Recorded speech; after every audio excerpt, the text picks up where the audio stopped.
नमस्कार. माझ्या फेसबुक आणि यूट्यूब चॅनलवरती सर्वांचे खूप खूप स्वागत आहे. तर मी अजून एक कविता घेऊन आलेली आहे. लेकरांच्या बाबतीतच आहे. आम्हाला पण कधी आमचे सर लोक सहलीला म्हणून घेऊन जात होते, कधी बागेत घेऊन जात होते डबे बांधून. खूप मजा यायची. पण आता इतकं दिसत नाही. तर मी अशीच मला सहज सुचली म्हणून केलेली कविता आहे. तर शेवटपर्यंत ऐका ही विनंती. कवितेचं नाव आहे अशी कशी ही शाळा. अशी कशी ही शाळा, पाठी पुस्तक नी फळा. अशी कशी ही शाळा, पाटी पुस्तक नी फळा. रोज रोज लिहून वाचून आम्हाला येतो कंटाळा. रोज रोज लिहून वाचून आम्हाला येतो कंटाळा. रोज रोज पाठांतर करून जीव आमचा होतो खुळा. रोज रोज पाठांतर करून जीव आमचा होतो खुळा. अशी कशी ही शाळा, पाटी पुस्तक नी फळा. अशी कशी ही शाळा, पाटी पुस्तक नी फळा.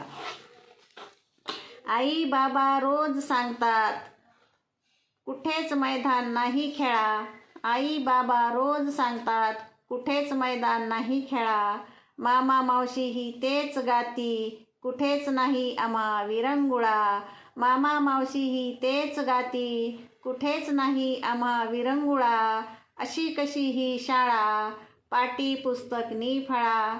अशी कशी ही शाळा, पाटी पुस्तक नी फळा. अधूनमधून फिरायला जाऊ शिकूया निसर्गाची शाळा.